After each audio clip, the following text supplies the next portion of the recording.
Today is January 18th.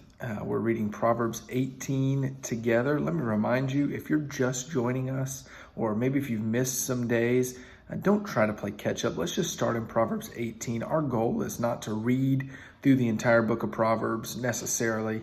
Our goal really is to develop a daily habit of Bible reading. So spend some time reading Proverbs 18, and then after you watch this video, you can leave a comment with something God has taught you through today's chapter. Over and over again, Proverbs convicts me of my words, and the first 8 verses certainly do that in Proverbs 18. We read over and over and over again things like, a fool takes no pleasure in understanding, but only expressing his opinion in verse 2. The words of a man's mouth are deep waters, and the fountain of wisdom is a bubbling brook. Verse 4. That verse, I think, is telling us that the one who has a lot of words maybe is more foolish, whereas wisdom is found with just the bubbling brook, just a few words that are shared when needed. Verses 6, 7, and 8. Fool's lips walk into a fight. Verse 7, a fool's mouth is his ruin. Verse 8 talks about the whisper of gossip, feeling good but not necessarily satisfying. Down in verse 21, verse 21 tells us that death and life are in the power of the tongue. So over and over again, we read about how important our words are. I feel like every chapter, this is something that's hitting me, but over and over again, we see this truth, and we need to be reminded to be careful with the words that we use.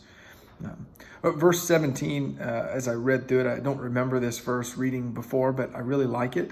The one who states his case first seems right until the other one comes and examines him.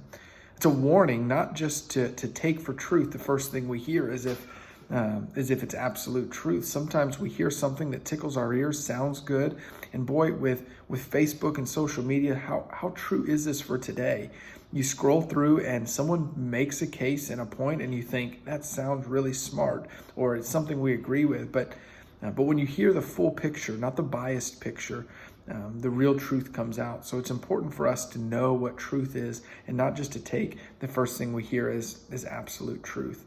And then one of the best verses in all of Proverbs is Proverbs 18:22. It says, "He who finds a wife finds a good thing and obtains favor from the Lord." I am reminded of the blessing that I have of my own wife.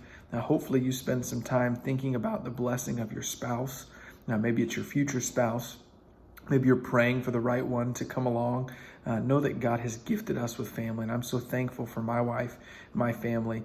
It's a good reminder for us that this is a gift from God that we have in our spouse.